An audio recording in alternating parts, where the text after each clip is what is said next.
You wake up already tired. Before the day even begins, your chest feels heavy and your thoughts move like thick smoke. You go through the motions that used to feel normal. Coffee, messages, work, a polite nod, a polite laugh. You keep your life running, yet something inside you is not moving at all. It is like standing behind glass. You can see the world, but you do not feel part of it. No one notices because you trained yourself to look fine. You learned how to smile with your mouth while your body holds its breath. To be honest, emptiness is harder than pain. Pain at least tells you that something matters. Emptiness whispers that nothing matters and then blames you for believing it. You have done what you were told. You tried to think positively. You tried to be grateful. You read books that promised a new life by the end of a chapter. You sat in rooms where you told your story and walked out wondering why your legs still felt like stone. You asked yourself whether you were broken, and then you hid the question because the answer scared you. You called it weakness. You called it failure. You called it you. I am not here to move you past this feeling. I am here to sit in it with you. The truth is simple and it is hard. You are not weak. You are hiding your power because at some point, showing it was not safe. The parts you buried were not mistakes. They were solutions. They were intelligent responses to a world that taught you to shrink, to be useful, to be quiet, to be agreeable, to be less than what you are. Your exhaustion is not laziness. It is the cost of carrying yourself in pieces. There are moments you do not tell anyone about. The drive home when your hands grip the wheel a little too hard. The late nights where the glow of a screen keeps you company while your body stays tense. The smile you put on for people you love, while a small voice inside says that something is missing. You compare yourself to others who seem fine. They perform certainty. They collect milestones. You wonder why your achievements feel like receipts for a life you do not own. Shame grows in silence and tells you to keep pretending. I am speaking to the version of you that decided long ago to survive at any cost. That decision was sacred. It saved you. It also created rules that no longer fit. Do not hate those rules.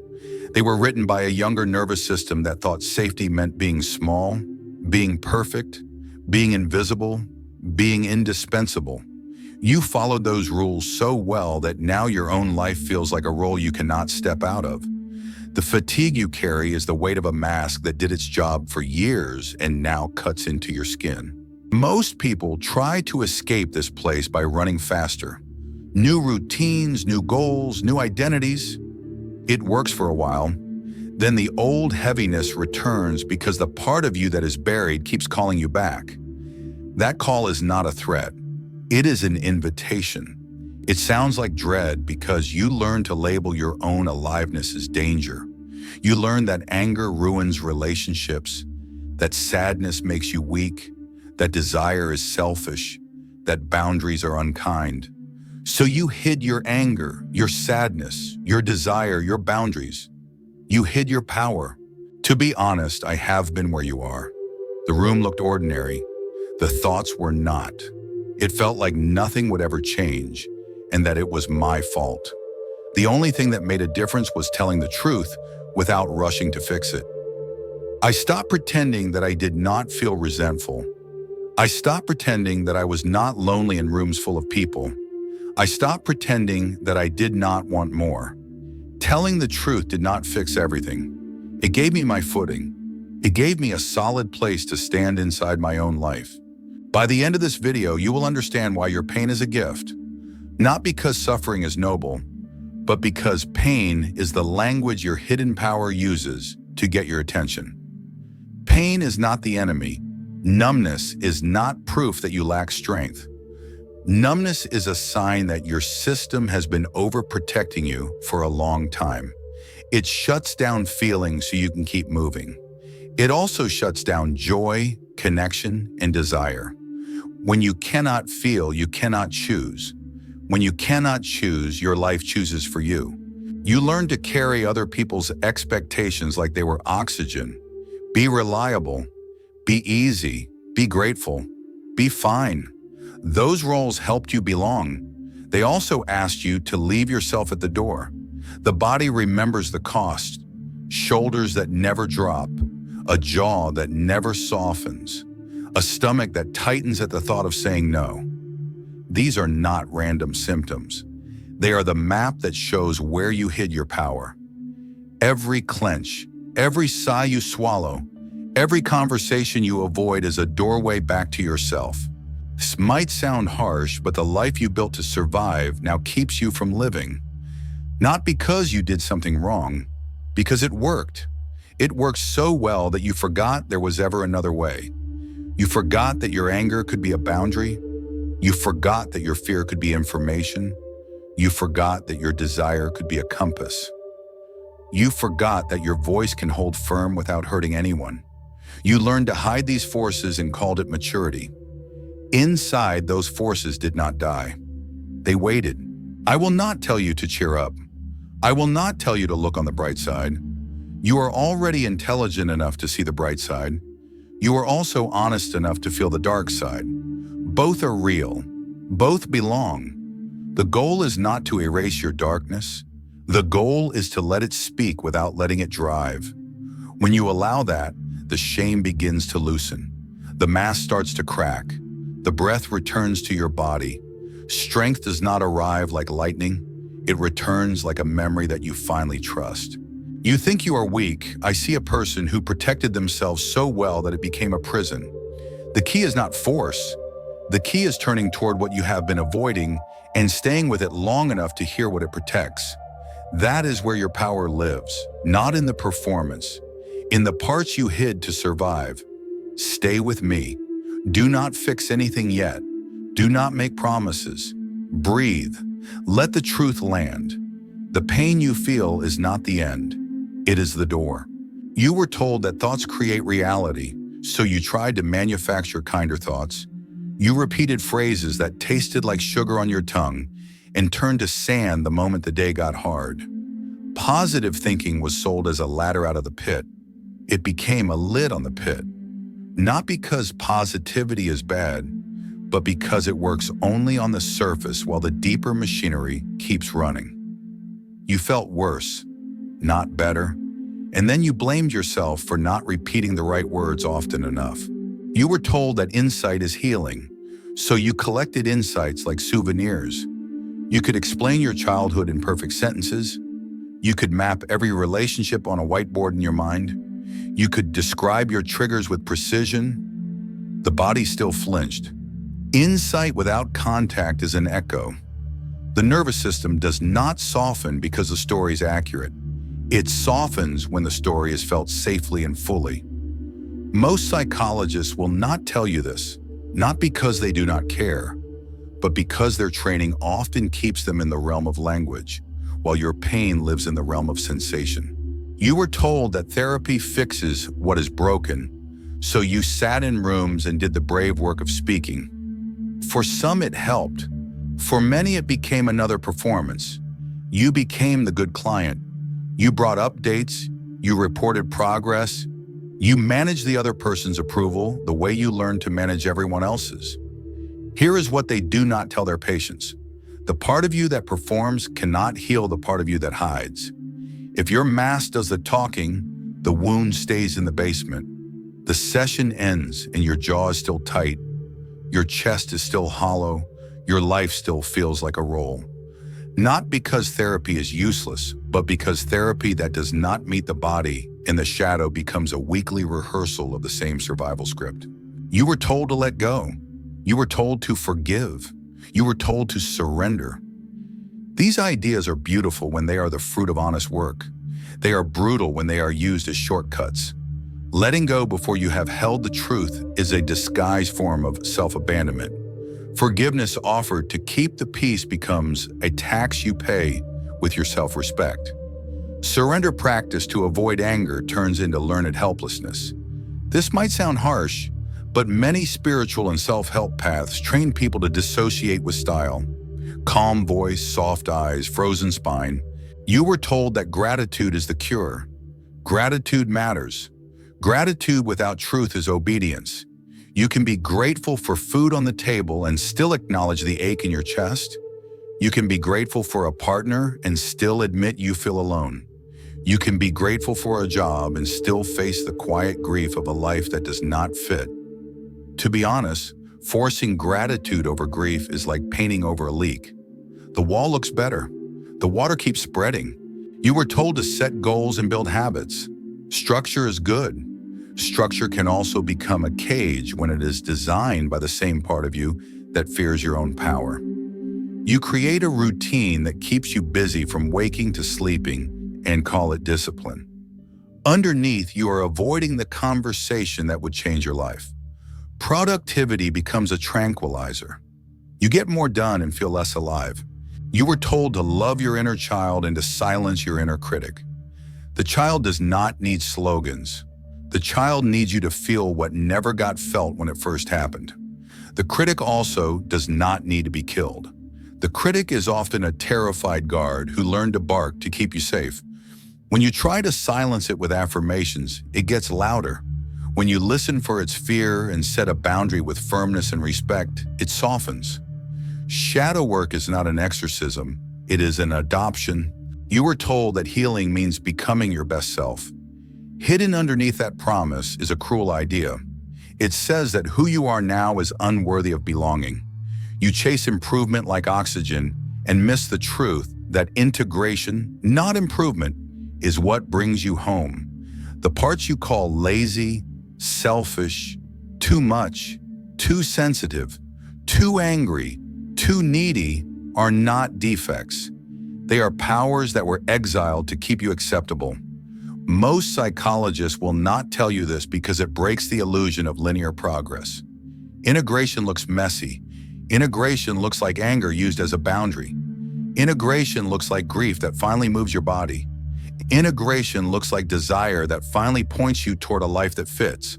You were told that if you just understood your attachment style, your Enneagram type, your trauma profile, your astrological chart, the maze would open. Labels can be helpful at the doorway.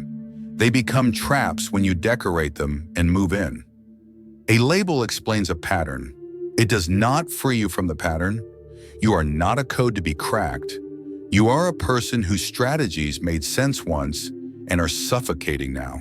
To be honest, you did almost everything the system told you to do. You read the books. You sat in the chairs.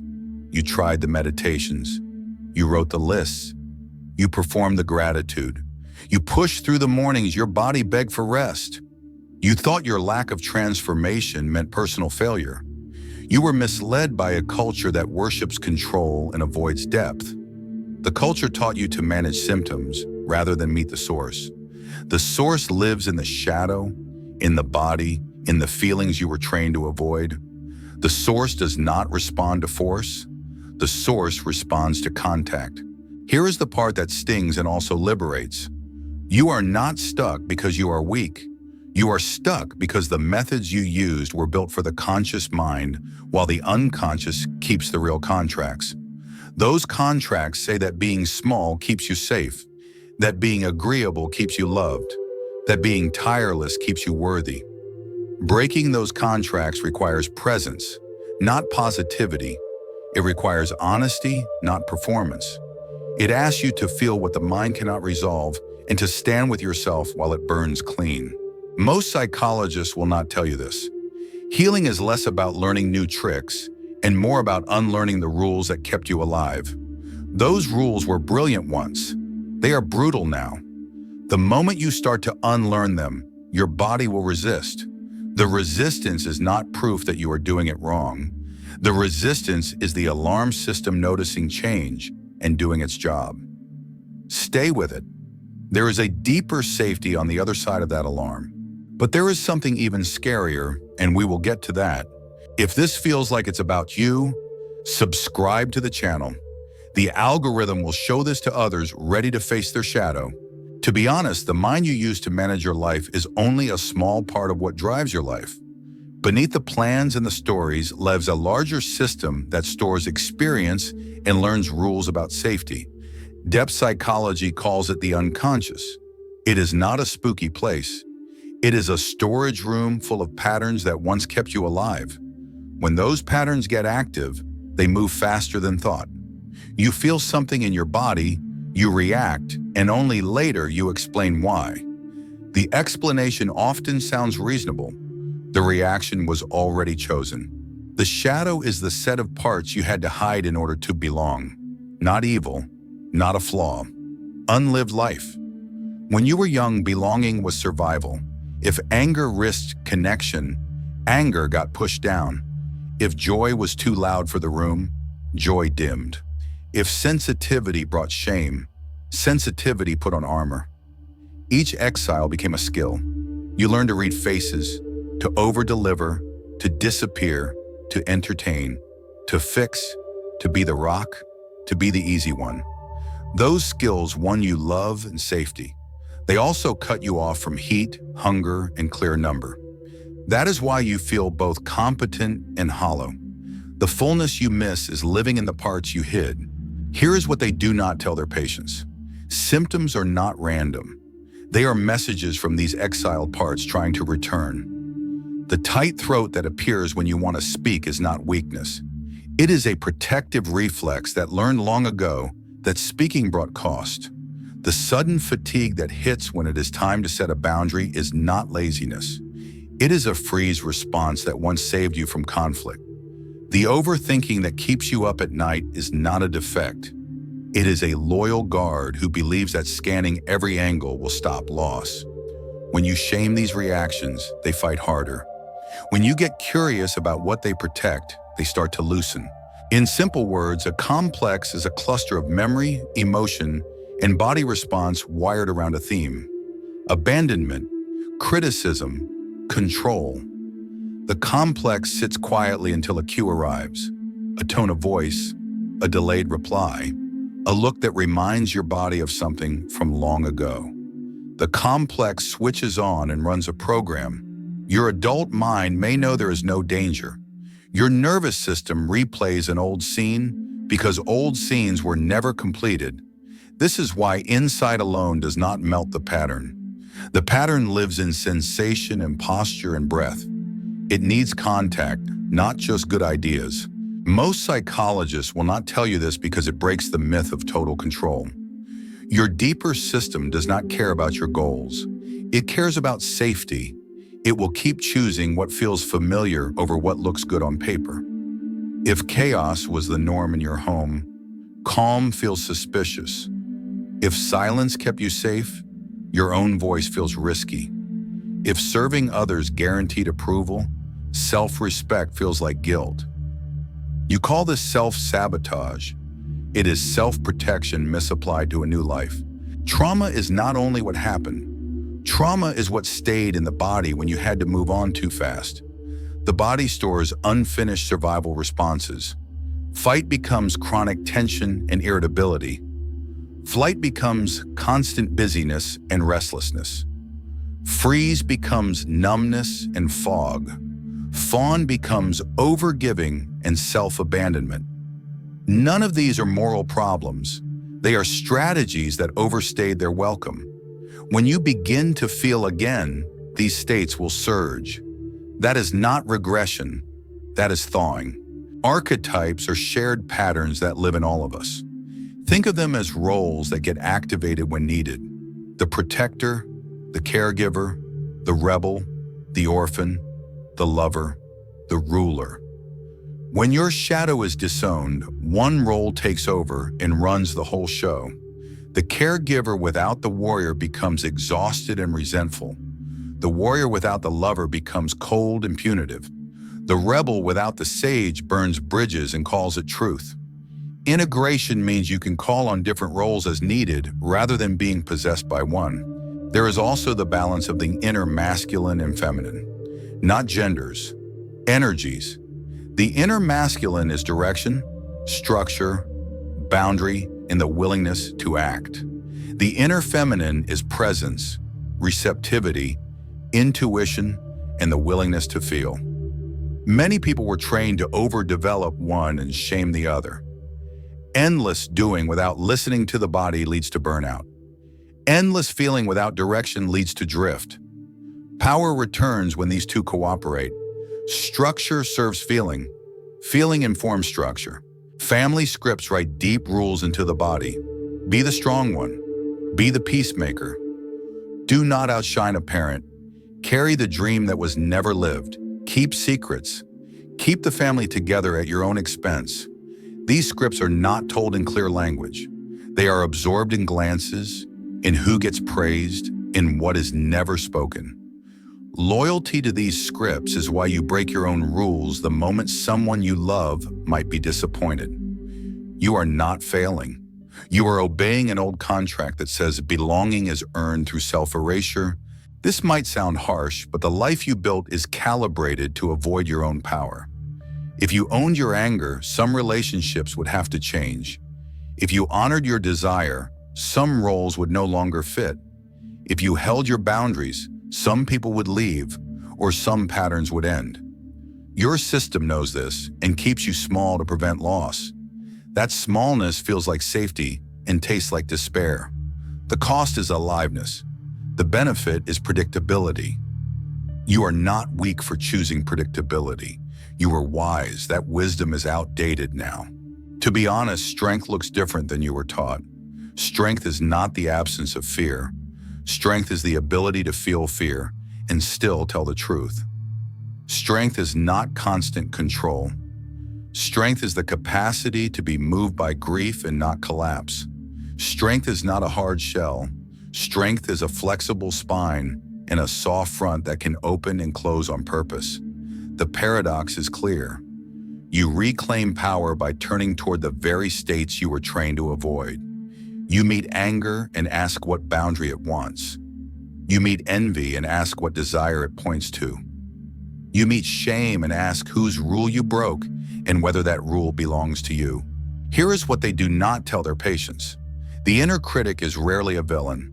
It is usually a frightened guardian who believes that harshness will prevent humiliation, rejection, or failure.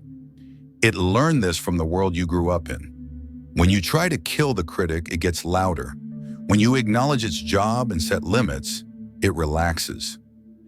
You do not have to love your critic. You do have to respect its original purpose and stop letting it drive. The moment you do, the body exhales a little. That exhale is the beginning of trust with yourself. Not everyone is ready to hear this. Your symptoms are also your strengths in disguise. Perfectionism is the seed of discernment when it is not used to avoid shame. People-pleasing is the seed of empathy when it is not used to buy love. Stubbornness is the seed of persistence when it is not used to avoid fear. Anxiety is the seed of awareness when it is not used to control everything. The work is not to cut these traits out. The work is to put them back in the right place and let the rest of you grow around them. The most confusing part is this. The first steps of integration often feel worse.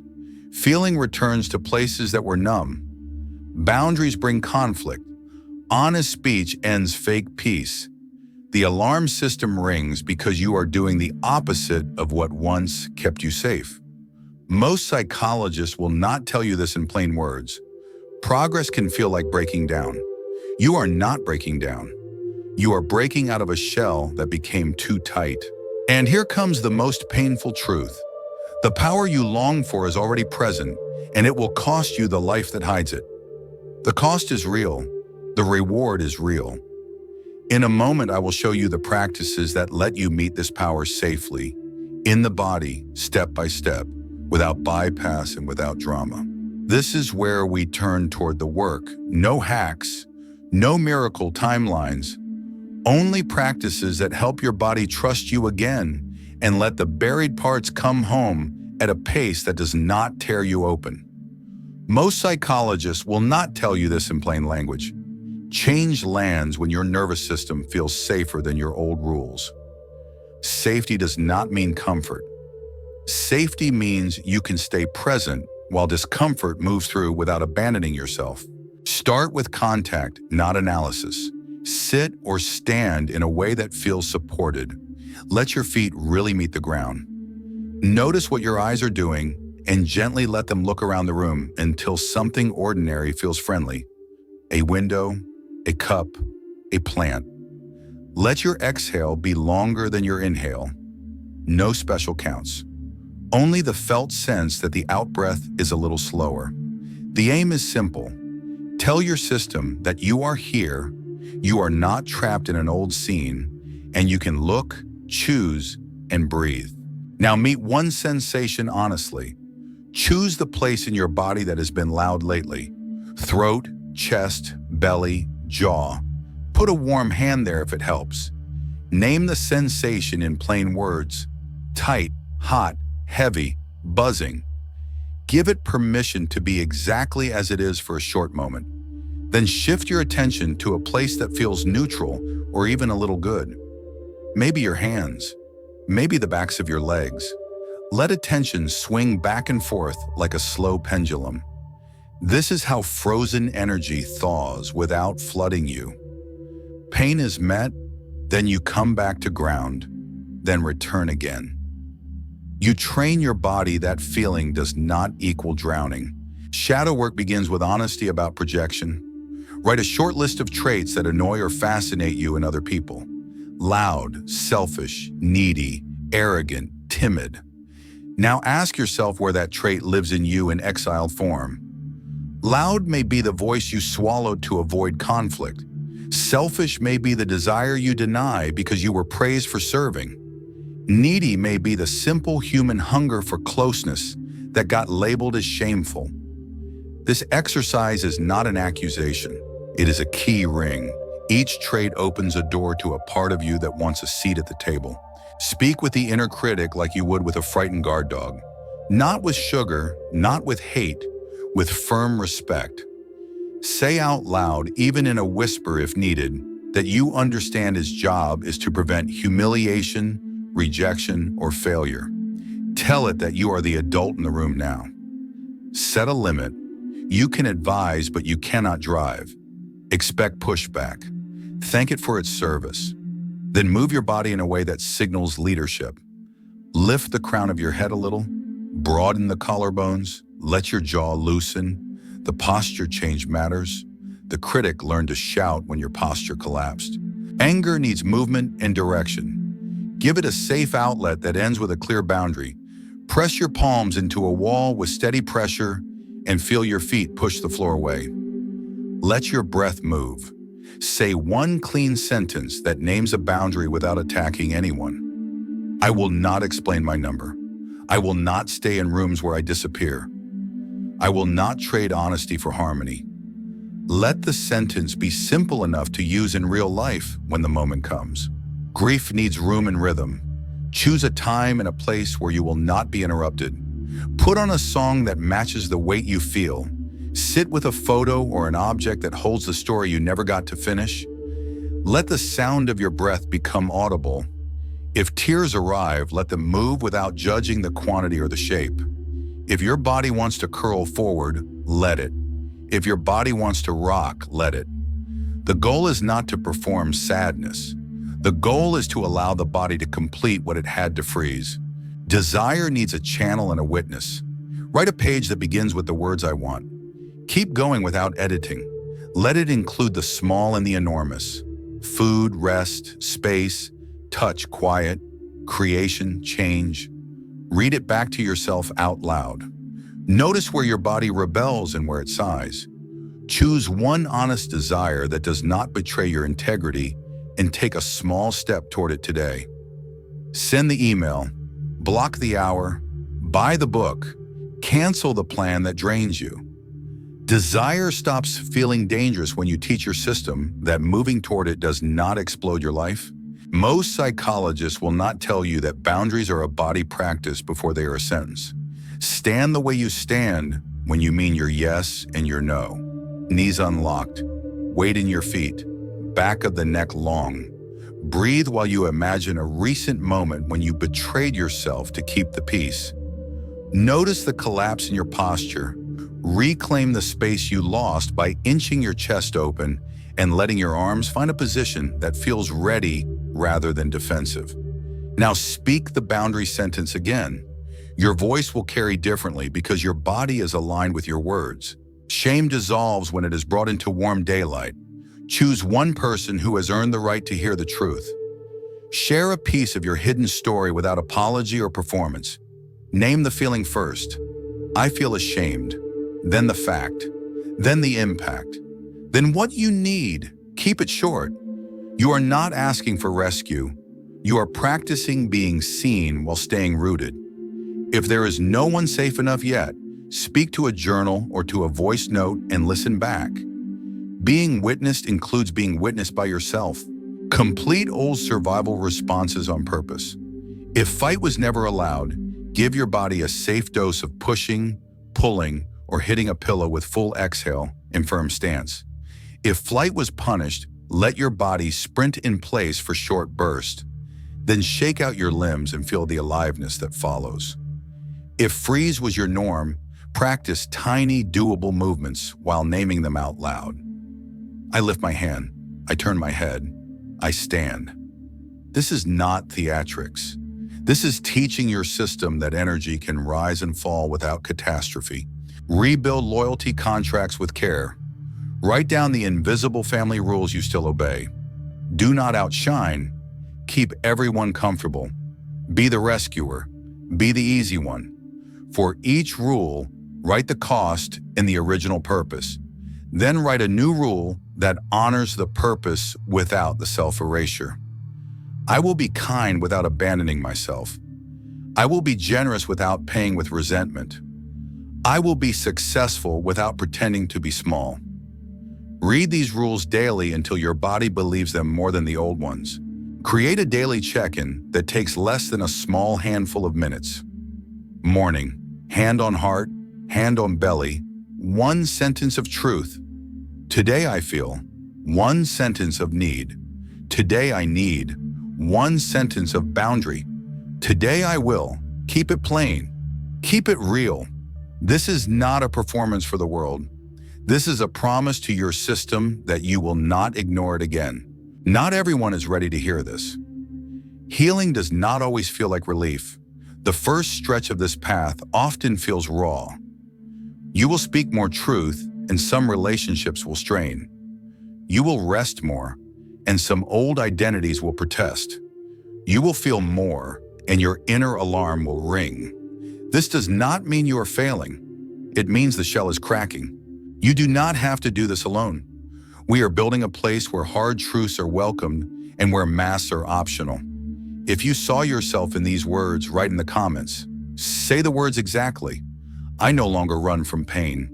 Let us see how many are ready for the truth.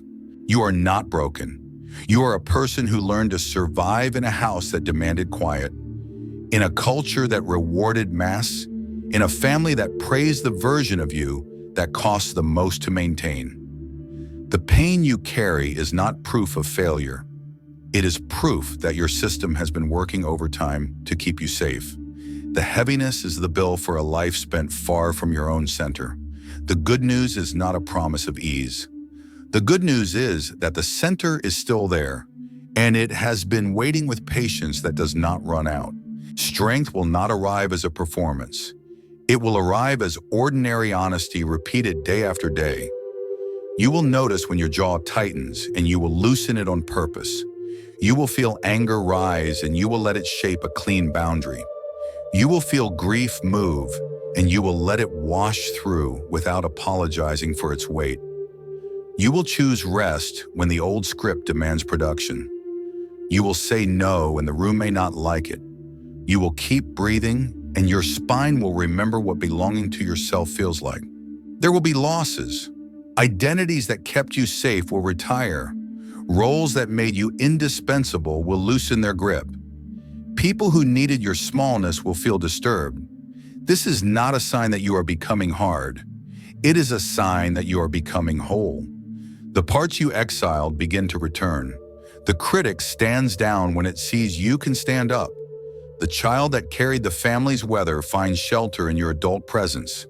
The body that learned to freeze learns to move again. None of this is tidy, all of it is real. To be honest, the life that fits you will cost the life that hides you. You pay in honest conversations, in quiet exits, in mornings where you do the simplest practices, even when nothing in you feels inspired. You receive in steady self-respect, in the warmth of being seen without performing, in the quiet power that grows when your words and your body tell the same truth. This is not the pursuit of some perfect self. This is the return to the one who has been here all along. You do not walk this road alone. There are others who have felt the same numbness, carried the same secret dread, worn the same polite smile that hurts the cheeks. We meet here in honesty. We choose a community built on reality, not on slogans. We let pain be a teacher and not an enemy. We move slowly enough to keep the trust of our own bodies. We accept that the path is hard and worthy. We do not trade truth for comfort. If you saw yourself in these words, write in the comments, "I no longer run from pain." Let's see how many are ready for the truth. If you feel it's time to meet your shadow, write, "My darkness is my strength." Let's build a community of those unafraid to look within. This is only the beginning.